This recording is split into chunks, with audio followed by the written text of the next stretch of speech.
Massachusetts. Woo! Yeah, we are about 2 hours outside of Boston. Boston. What seems like the middle of nowhere, except for the people who live here, because there are people living here. But for us, it's a long way out. But it's really an amazing vibe. It's a beautiful setting. It's like a farmhouse vibe. We're at a county fair type environment. It's the curators, the team associated with, connected to the Hall of Flowers. So it's the same vibe that's going on in the West Coast, now brought to the East Coast. And there's all kinds of cool individuals from the American cannabis industry here. Are we good? I saw a look of concern. Oh, yeah, well, there's a little bit of a wind, so the tent might fly off. But that'll make it a better podcast. So we are going to grab some of the really cool individuals that we meet. And as we get to know them, there's the stuff falling down over that. Are we okay? Good catch, Destiny. Yeah, we can keep going. It's all good.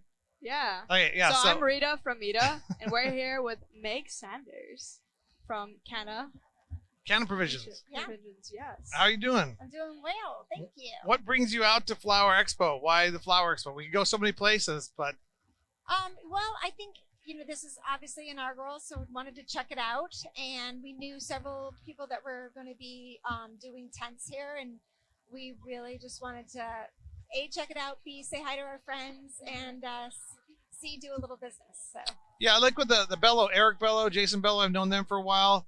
They're associated with the Hall of Flowers. They create a nice little vibe. They curate a nice little vibe. So there's so many industry individuals that are coming out here. So we thought it was appropriate to bring our podcast out here. And we've never met before. So as we get to know each other, we can introduce you to the audience out there. Meg, your journey in cannabis started in 2009? 2009 in Colorado.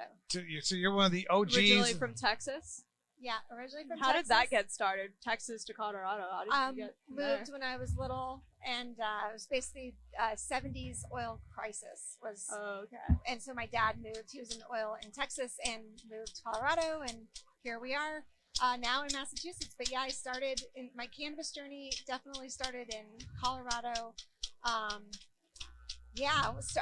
Just in the wildest west of any and all of it.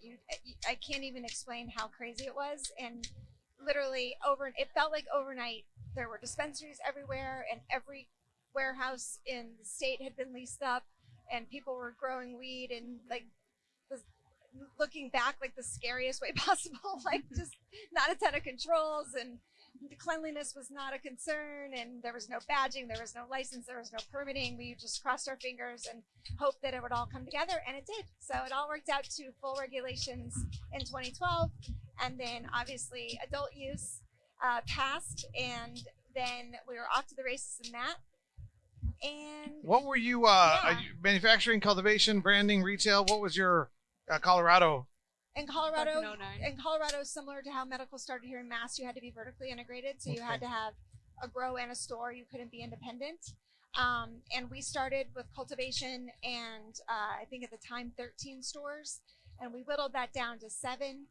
And I think overall, it just turned into such an incredible enterprise where as we started, and then people, I know it's a bit cliche, but we were literally flying the plane, building the plane, refueling the plane while we were trying to fly the plane. And it was incredibly hard, but also a great learning opportunity to build out regulations along with the regulators, as opposed to walking into a situation that's already built and planned and all those things. So, and what was your professional background before cannabis? I was a compliance director at a small family office. So basically dealing with about 20 traders internationally that I managed to make sure they didn't go over their trading amounts, that all their trades cleared, that kind of thing. So compliance is how I entered the space. I started for a company that ended up being Mindful. That's what it was called, is Mindful. Right. Started working with our attorney and quickly actually moved to the CEO role within about a year and a half. It's impressive. And just jump in. I know she always has really good questions, but it's like interrupting. You interrupt me. Just jump in. No, I am going to interrupt you. I don't mind interrupting you. But for an ex-prosecutor, for an ex-compliance director, specialist, it's been for me, it's been a fascinating intellectual exercise. As we've had dispensaries in Arizona since 2012, 13, 14. But watching the regulations involved, watching the lawmakers, watching the government officials get involved, the administrators, and then pulling stuff out of thin air, trying to invent stuff, everybody trying to figure it out as to how ultimately what just as a plant, needs to be properly regulated after prohibition, which was an unbelievable improper form of regulation. It's had to be a fascinating intellectual exercise for you, right? It definitely was. I mean, and at Colorado being the first really to have official regulations and licenses on the books, even though California started earlier, they didn't have a regulatory body to manage them. So, I'm really proud of the stamp that we put on that. I'm really proud of the work that I did in Colorado with regards to regulations, and meeting with our legislative body on a very regular basis, super active legislative body in Colorado, a lot different than here in Mass. So, I think for me, really just understanding, I had a civics lessons as I was going through all of this too, because I was intimately involved with our city councils, and then also our Colorado legislators, and then also as things kind of progressed, we had many visitors that would come in and tour FBI, CIA, NSA. I mean, it was really an incredible thing to watch as be part of all of these people. Guide. Yeah, all of these different, agencies were trying to figure out what the hell we were doing. The different versions of the man. What's the most interesting story you had with that? Oh, my most interesting story, getting called into the regulatory office. I'm going to hold our tent down. Hold the tent down. Getting called into our regulatory office, which at the time was the Marijuana Enforcement Division, the MED, and sitting down with our two regulators that I met with all the time, and there's this dude sitting in between them. And I keep going back and forth. They're asking me questions. They're asking me about some partner. They're asking me questions about that partner. And it kind of dawned on me that this was a little bit of an interrogation in a way, a fact-finding mission, right? And I remember looking at both my regulators and then looking at the guy in the middle and going, I'm sorry, who are you and who are you with? Yeah.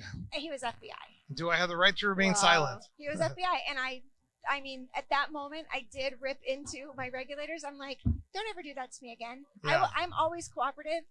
Just don't sandbag me like that. That was just horrible. That's not cool. But it ended up being fine. They were actually they were investigating a former partner, and so I answered what I could, and I didn't have to meet with them again. But can you imagine? That's the second really cool cannabis experience that I was brought in as a cannabis person was in Washington D.C.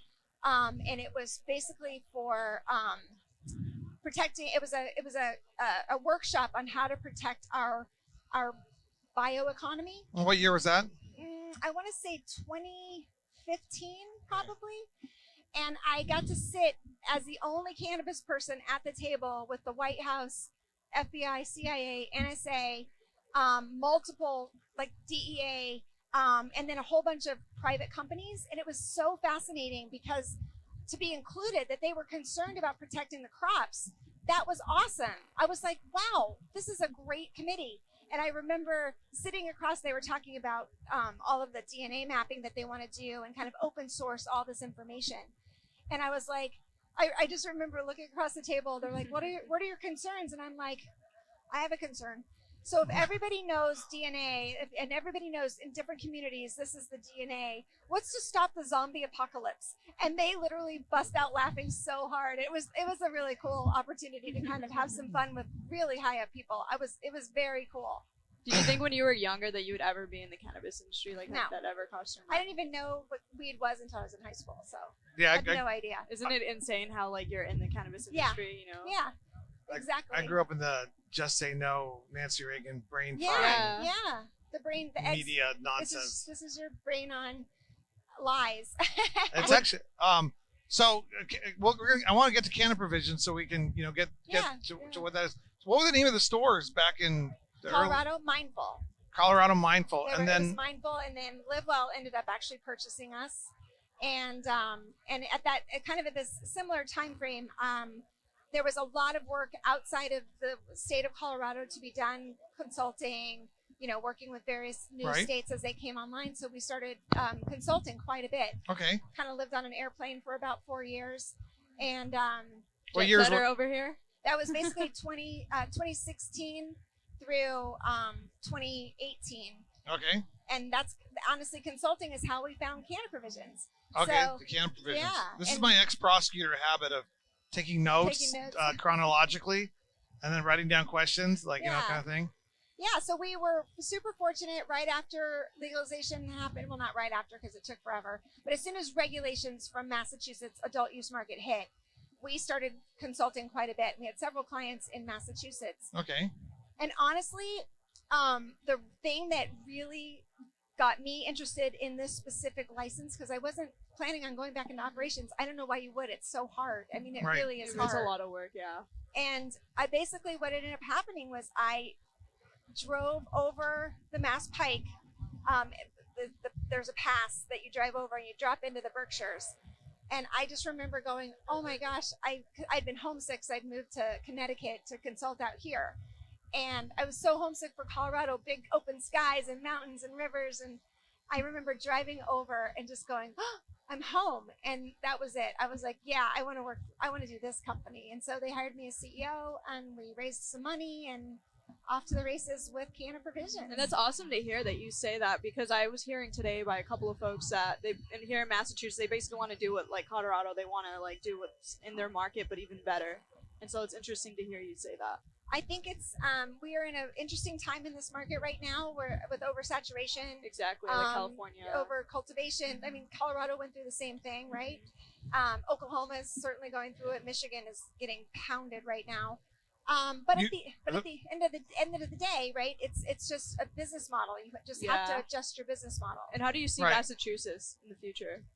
I think it's going to be competitive for a while. I think we're going to see more consolidation. I think we're going to see more exodus. Honestly, Trulieve is exiting. I've heard of a couple of other MSOs that are probably either going to mothball or shutter, and it's all part of the deal. For me, I've always been a fan.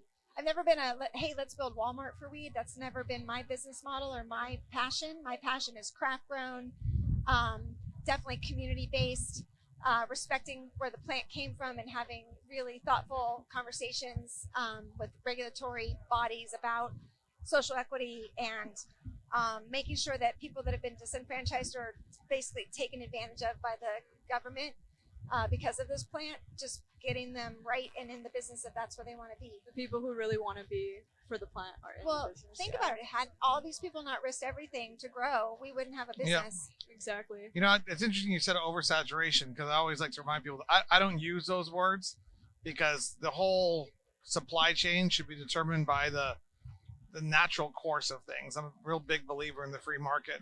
And a lot of people, like especially Arizona, we're one of the groups that championed, insisted upon the limited licensing model to a degree that is just extraordinary. I know Colorado was not that, but and Massachusetts isn't that either.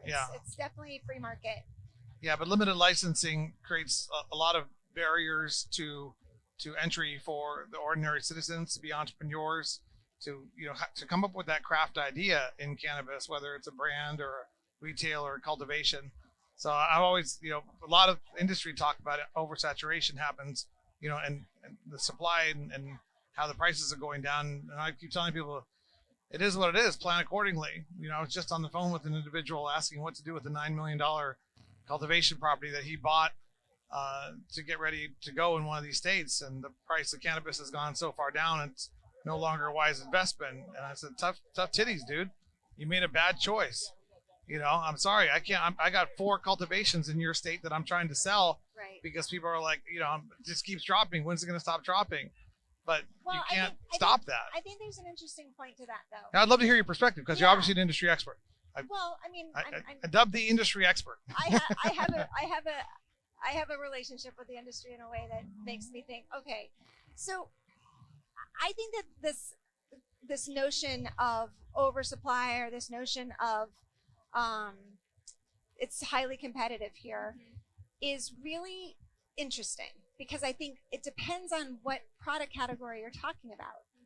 And so if you're looking at mid-range flower that's meh at best and mass grown and sorted and trimmed by machines and all that stuff, that area definitely was oversaturated. But what I know for sure is our craft concept, our craft grow smash hits by ChemDog, the legendary, they're best pilgrim of social equity you could ever talk about, in that he lost everything, everything. And now he's back growing legal weed in Massachusetts, and so happy to be part of our organization. And I think ultimately people buy because of why. We need to address the consumer where they are in this journey of cannabis, right? Yeah. And ultimately, if your business model is price, there's a place for you. That's not our business model. Our business model is we want to tell awesome stories, represent amazing brands and companies in our store. And this race to the bottom is unnecessary. It doesn't have to happen. I was just in Colorado this past week, and I'm looking at the menu of a really good friend of mine's dispensary. And I'm like, this is their pricing: $59 for premium, $49 for the next level, $39 for the next level, and their cheapest eighth was $29. And I'm just going, if they can do it in Colorado and maintain that pricing model, we should be able to do the same. And this race to the bottom, to me, just tells me inexperience, zero marketing chops, zero ability to understand the customer or what that customer experience is when they're coming in. And that's why this has happened. We are sticking to our guns, and our model's great, and we're doing great. And I just feel like I wish more people got their arms around. You don't have to just adjust price. Tell a better story about your company. Yeah, and that's true too. And hopefully we can educate Make it personable. And a lot of the old school community, the legacy people, they understand craft and they understand that. The new consumers coming in, we'll see what they understand and how they get educated. My concern is always just with, the government showed that it's not wise in the ways of regulation when they established prohibition. The government's attempting to, and it really isn't the government, because it started through initiative and referendum. Now it's going through legislative processes. These systems are being set up to regulate cannabis. And I would argue that the systems are not beneficial ultimately to the consumers, the patients, the citizens, or the plant, the entrepreneurs, or the plant, and God, of course, the plant as well. But the plant can't vote. But maybe we'll have one big vote at the end. It should be able to, though. Wouldn't that be great? We just take our lemon OG over and go, okay, vote. So Canna Provisions, tell us more about Canna Provisions. Yeah. When did it start? And give us the whole overview of that. Yeah. So I had the pleasure of basically starting Canna Provisions in 2018. We have 2 retail locations, one in Lee, Massachusetts, right at the New York border. We're the gateway to the beautiful Berkshires if you haven't visited us. Fantastic. And then the other location is in Holyoke, Mass, which is really an urban project. We're big about urban redevelopment. We're big about bringing beautiful cities that Holyoke once was kind of back online. And if cannabis can be part of that vehicle, then we want to be there, and we love our store there. Nice. And our grow is in Sheffield, Mass. Pretty much as far away as you can get from Boston as possible. But it's a craft grow through and through. We have total canopy of about 17,000 feet, which 10,000 is outdoors, so it tells you how tiny it is. And Chem Dog is our cultivator. He's our director of cultivation. Every product, every plant, every product we do in that store is inspected by him before it walks out the door. So. Are you guys doing brands and manufacturing them and selling them to other dispensaries as well? Well, thank you for asking that. So our flower brand is Smash Hits. Smash Hits Cannabis. And it's smashhitscannabis.com. And right now, all we're doing is flower and pre-rolls. But we do have a manufacturing license, and we're hoping we'll get our feet under us with this market and see kind of how things are shaking out. But we have some ideas on how we're going to move forward with that as well. Are you taking in brands from other states into your manufacturing center? Well, we don't have manufacturing up and going yet, so not yet. But soon you will be able to. Hopefully. Yeah, because there's going to be this mass migration and moving chess pieces around. There's some amazing brands out there. I would love. One of my favorite is Garden Society out of California. Aaron Gore runs an amazing brand, and that would be like my first. I would raise my hand first. And Temple Hill already stole Nancy from me for Wana, but that would also be one of my choices. There's 2 amazing women leaders in cannabis, and that's really right up my alley. I really believe we have to change the leadership and change the leadership picture if we want to see change in the United States. Well, let's finish up with that, because we got to stay on schedule, and obviously people have gotten to know you a little bit. I've gotten to know you a little bit. I have lots of questions going to ask you Meg. once we're done. But Buy let's weed finish from up with women. what is buy weed from women. That's all that's. Yeah. So for me, it is. It's definitely a kind of a notion that started out of New York, but I think a lot of women have adopted it as a little bit of an ask. And I think we do have to make these blatant asks. Buy weed from social equity. Support social equity. Support women. Support people that are underrepresented in the business world. And I just, no offense to white men. I love my white man very, very much. But at the end of the day, I love my white man too. We have to change. We have to change who's in power. We have to mix it up a little bit. Diversitize it. And honestly, the numbers show that women-led companies do better. They just do. So I feel like we need to empower more women and more people of color. Anybody that's been impacted by the drug war, they need to have a place and a seat at the table, and that's what we're all about. Awesome. And just so finally, we're gonna have your email and your website. How do people get in touch with you? Basically, you can find me at cannaprovisions.com, smashhitscannabis.com. On LinkedIn, I'm Meg Sanders. On IG, I'm Megawana Mass. And Facebook, I'm Megan Sanders. So you can find me there. And also, Meg at CannaProvisions.com is my personal email, which I give out all the time. I'm really proud of the fact that I'm reachable, and the average whoever can call me and talk to me about stuff. Well, Meg, we really appreciate this. And this is exactly why we come to conferences like the Flower Expo, so that we can introduce you to other people and personally, so I can get to know you better. Because now I know you're a potential manufacturing partner, cultivator. Got a lot more information. We got to do some business together. But we'll be back in a second with another episode of Mita Unshackled. Thank you.